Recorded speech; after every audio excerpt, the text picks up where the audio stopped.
What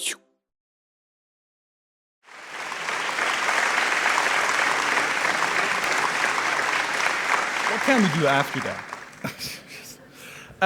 I tell you what, we're gonna go nuclear. We have a guy here that spends his day as a web developer working for brands like Gucci and the New York Times, and then he goes to a warehouse in Brooklyn and builds a nuclear fusion reactor. Ladies and gentlemen, Mark Suppes.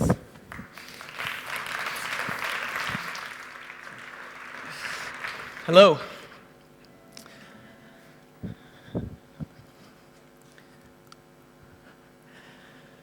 Okay, so I've built a working nuclear fusion reactor in a laboratory in Brooklyn. I'm the 38th amateur to achieve nuclear fusion, and I'm the first amateur ever to build a Polywell fusion reactor. And I'll tell you what that is in a second. So this is what the machine looks like. Just to give a sense of what you're looking at here, the part on the top is a vacuum chamber. The whole process happens in a vacuum. And the square part on the bottom is the vacuum pump. And then you can see there's lots of high voltage wires and other scientific apparatus on there. Here's the lab. And so this is a lab in Brooklyn, and Ho-Jun has actually been to the lab. We've been friends for a couple of years, and it's great to have somebody else doing extreme open source in the community. This is another picture of the lab. So this is what it looks like. This is nuclear fusion in action. This is it happening, and it's quite beautiful, as you can see. I remember when I got to this point in the project where I looked in the window of the chamber and I saw this. It was so exciting, and it took a lot of work to even get to this point.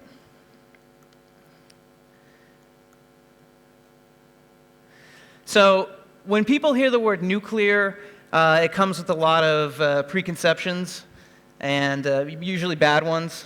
So typically people think of nuclear fission when they hear nuclear. And nuclear fission is, of course, when you've got a very large element like uranium, and it splits apart to release energy. So nuclear fission is our current crop of nuclear energy technology. So like any of the reactors that are in use today, like in France, for example, that's nuclear fission. And they come with the attendant problems of radioactive waste and meltdown, which now we know is not just a hypothetical thing. That's a real thing that can happen. Also, nuclear fission is responsible for nuclear weapons. So what I'm doing is not fission, it's fusion.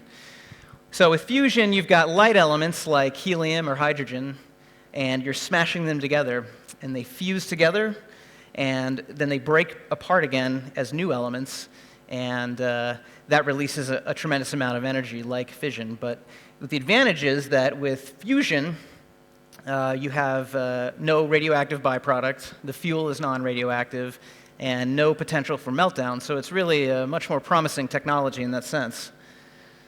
Now, fusion, we've been trying to do it since the 50s, and it's really hard. We haven't succeeded yet. Well, we've succeeded in achieving fusion, but not break-even fusion, where you're getting more energy out than you're putting in. And that's, of course, the key goal. So the current major approaches are ITER, which is in France, and that's a tokamak. And then in California, we have the NIF, which is the National Ignition Facility, and that is a laser-based system. But there's a third approach to fusion that most people don't know about called IEC, and this stands for Inertial Electrostatic Confinement. It's quite an acronym. Now, if we look at IEC, there are two major devices, and one is the fuser and one is the Polywell. And I've built both of these devices, and I'm going to kind of tell you about what's involved in these technologies and tell you how I got involved myself. So, Philo Farnsworth, what a guy. He invented television, which probably most people don't know at this point. But even less known is that he invented a working nuclear fusion device.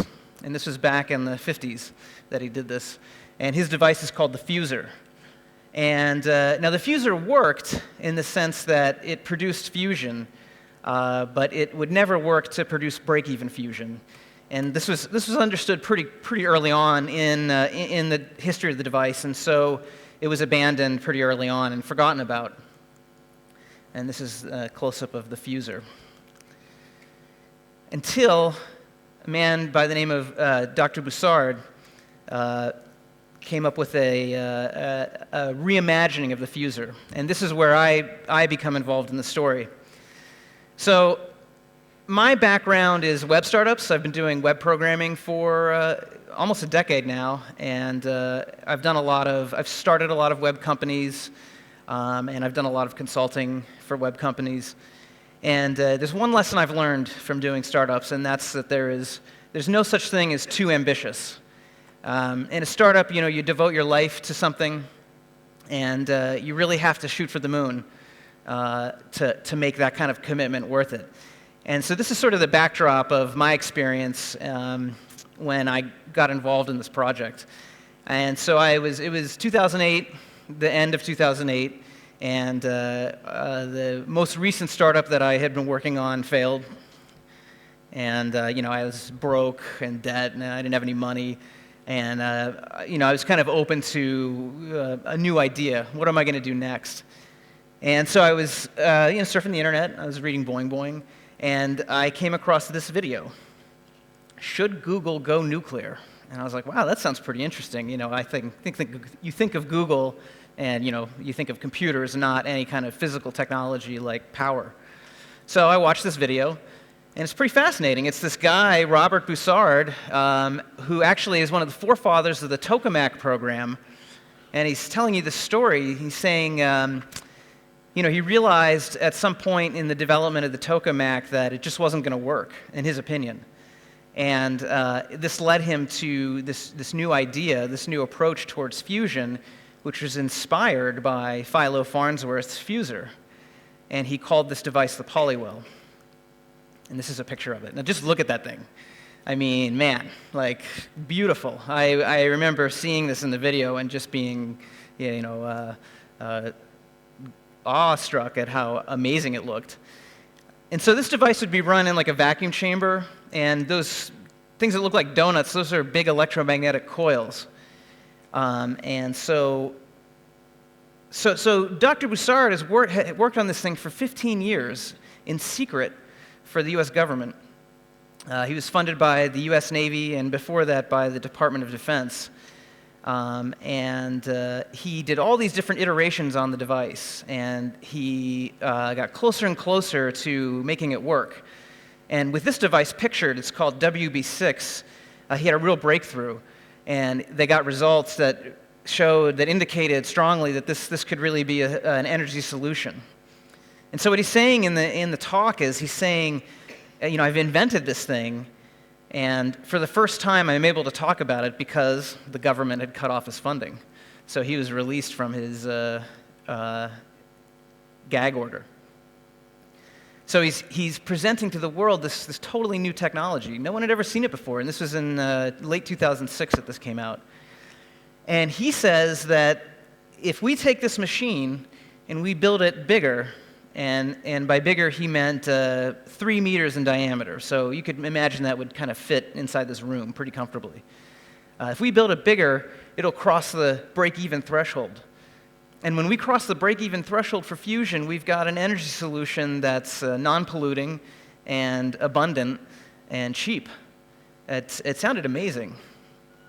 So, I watched this video, and I just was like, wow, I don't know what to think about it. It's really amazing, and I couldn't stop thinking about it. I obsessed about it basically for months.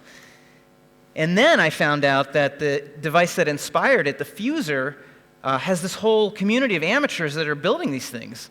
So starting in 2000, this guy named Richard Hall built an amateur fuser, and now there's a bunch of people doing it. And there's this website where everybody congregates and shares information on the forum. So we have this situation where there's this new nuclear technology that could change everything. And it's very similar to this technology that amateurs are getting into, but here it can go all the way. So it's something I could potentially get started in, and it could just have this incredible story and this incredible future. And so I was hooked, and I started playing with the shape. And I'm a computer programmer, so I modeled it on the computer. And this is my first success, kind of getting the shape in a computer. And very early on, I was keenly aware of three-dimensional printing, which we've heard about tonight. And I really like that because it gives you the ability to program an idea. So I'm very good as a programmer, but I don't know how to make anything. At least I didn't to begin with. So 3D printing was this sort of tool that could make anything, I felt like. And so the idea with this first shape was if I can draw it on a screen, then I can make it real. And it's very exciting. I remember getting this. I was so excited I want to share it, so I thought, well, I'll start a blog. And so I started the Prometheus Fusion Perfection blog, and this is one of this first post, and it was very exciting to get that up there. Now, to begin with, I had no audience. I was putting these things up, and no one was, you check the statistics, and there's no traffic. Nobody was watching it or seeing it. But I kept doing it, and, months went by, 2, 3, 4, 5, 6 months went by, but eventually somebody found me. And the blog has actually been a really crucial part of the research because the blog has created a community out of this project.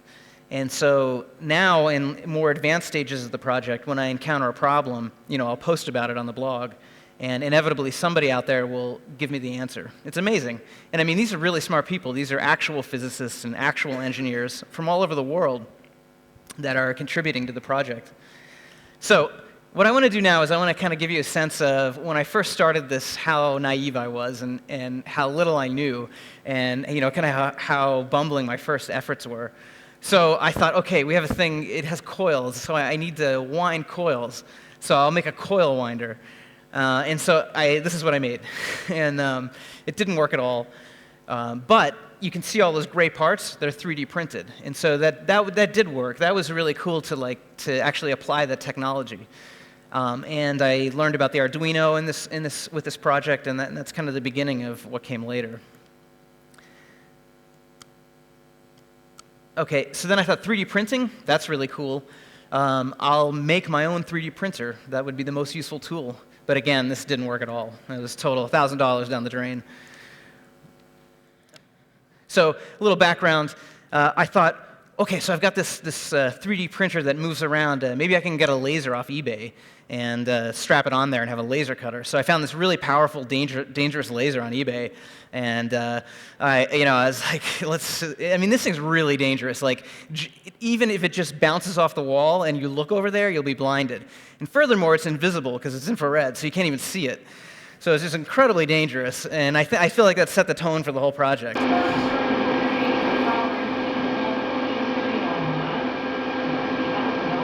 Okay, lasing. 40 amps. Burning. 60 amps. 80 amps. Okay. So that was really cool, and I was like, man, I can just buy this stuff off eBay. So I was like, what else can we get off eBay? And I was like, how about a 1-ton vacuum chamber? So this is when the project really got serious, because I'm buying. It's like a $3,000. It weighs as much as a car, and this necessitated me getting a lab space because I could not bring this into my apartment. This totally didn't work, by the way. Total failure. I ended up selling it on eBay. Okay, so but eventually it came together, and I built this. This is an actual working fuser, and this is the evidence of the fusion that we've done. And this is the New York Fire Department. So we got some press at one point, and the New York Fire Department came in, and the New York Department of Health with more radiation counters than I've ever seen, and even the Terrorist Incident Prevention Unit, the dreaded TPU, came in, but they wouldn't let me take their picture. Here we have a superconducting magnet levitating. And superconducting magnets are part of the research because anytime you have magnets, you want to have superconducting magnets because they're much more energy efficient, similar to what they're using at the Large Hadron Collider. Here it is in a vat of liquid nitrogen. Okay, so then I found out about this experiment at the University of Sydney, and I dubbed it the Sydney experiment, and this became the model for my attempt at building a Polywell. So at this point, I'd successfully built a fuser, and I was going on to build a Polywell. This is my version of it. I built this, and here it is in the vacuum chamber. And this is some of the hardware that goes with it. This is the power supply. And one thing that's really cool about this project is it's this craftsmanship. It's this chance to build these like really remarkable devices and all of the stuff that goes into it. Here it is. I'm still learning about electrical engineering even as I'm successfully done nuclear fusion, so I've got a little child's kit on how to learn electricity. Here we have the Polywell in operation. And this is cool. This is the results that I got. So this is me replicating the results of the Sydney experiment. And that dip you see there is what's the potential well. So this is the negative that's going to attract the deuterium into the center. Okay, so quick primer on fusion. I'm going to go fast because I'm running out of time here. Okay, so we've got a deuterium ion. It's hydrogen but with a neutron. And what we're going to do is we're going to ionize it. So we introduce high voltage, and it pushes the electron away. And now we have a plasma, and these are examples of plasma like the sun or lightning. So this is the grid. This is like the inner part of the fuser. And here it is. So we're going to set that to a negative voltage, very high negative voltage, introduce deuterium, which is now ionized, and it's attracted to the center. Fusion happens. It comes out, and now it's different elements. It's transmutated into different elements, and it releases a lot of energy. Now the problem is with the fuser is that the grid burns up, and that's the only time you'll ever see that effect used appropriately. Okay, so Polywell, how's it different? So the Polywell, you've got these magnets. These are all magnets, and so what it does is it uses a positive voltage to attract electrons, and then the magnets trap the electrons in the center, and this becomes what's called a virtual cathode. And then kind of a similar process happens that attracts the deuterium, and fusion happens. And this is that running. This is the Polywell running. So now I've gotten to the edge of what's been done. So I've replicated really the only peer-reviewed Polywell experiment, and so now I'm about to take a step into the unknown, and this is very exciting. So what you see here is an old-fashioned cathode ray tube from the 50s, and I'm converting it into an electron beam. And I'm about to run a modification on the Sydney experiment. And this is, again, the power supply. And just to show some of the craftsmanship that goes into building these devices. A big thing of, like a big tool, as I said, is 3D printing. And so here's some 3D printing in action. This is 3D printed bronze. And I'm testing to see if I can create a vacuum-tight connection to the nuclear chamber. And it does, in fact, work. Here's a 3D printed Polywell. This hasn't gone into service, but it is a proof of concept to show it working. And recently I got a MakerBot, so I can quickly prototype, because Shapeways takes 2 weeks to get your stuff delivered. So this is so I can iterate more quickly. And here's a part from the MakerBot actually used in the nuclear reactor itself. So a question I get often is, how much does this cost? And it's not cheap. Even though I'm buying most of these parts on eBay at a fraction of their original cost, it still takes some money. I did a successful Kickstarter, and I raised about $5,000. There were some extra donations via PayPal. But I've really put in most of it myself. I've put in about $45,000 myself. And so now I'm kind of on this gap of going from this extreme amateur to like this next step. There's this big valley to get to whatever the next step is. And I don't even know what it is. It'll come to me when it's ready, I figure. So basically, this is just, more than anything, it's about open source science. And it's about like creating a project that really connects with the community and having people all over the world participate in what you're doing. And of all the things I'd like to say about open source science, that I think is the most important, is that it goes from review to publish and then review. And I think this really opens the field up to it lets people become involved as the science is being done, as opposed to afterwards, where they can judge it. If anybody wants any additional information, just Google these 3 words, and you'll get my blog. And that's my talk. Thank you.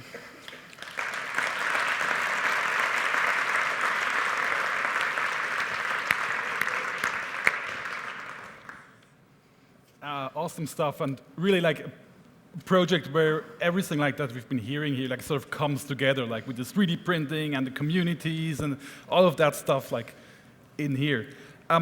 So you come like from a startup background, right? Yeah. So let's look at this as a startup for a moment, right? So potentially infinite energy, right? So basic startup question: what's the business model? Right. So. Well, I mean, there really is a business model because this device would be a game changer in energy, and it would be hugely profitable. But to build this thing, Bussard estimated would cost about $200 million. And so it's interesting because in the scale of VC, that's really expensive, and it's original research, so that doesn't typically get funded. Typically, they want to fund something that they know is going to be profitable. But compared to like ITER, which is $15 billion, it's pretty affordable. Okay, and then other basic startup question: who's the team? So who's those people like you call community? Who's that? Well, really, I'm the person in the lab, but there are hundreds of people all over the world participating. And just while I was here at this conference, somebody emailed me. Saying that they wanted to be an intern, and that their school would pay them to be an intern for my project. So definitely a lot of interest coming in to help out. Cool. Maybe last startup-like question. So again, say that again. How much money do you need? 200 million. Okay, easy. Okay, ladies and gentlemen, Mark Suppes.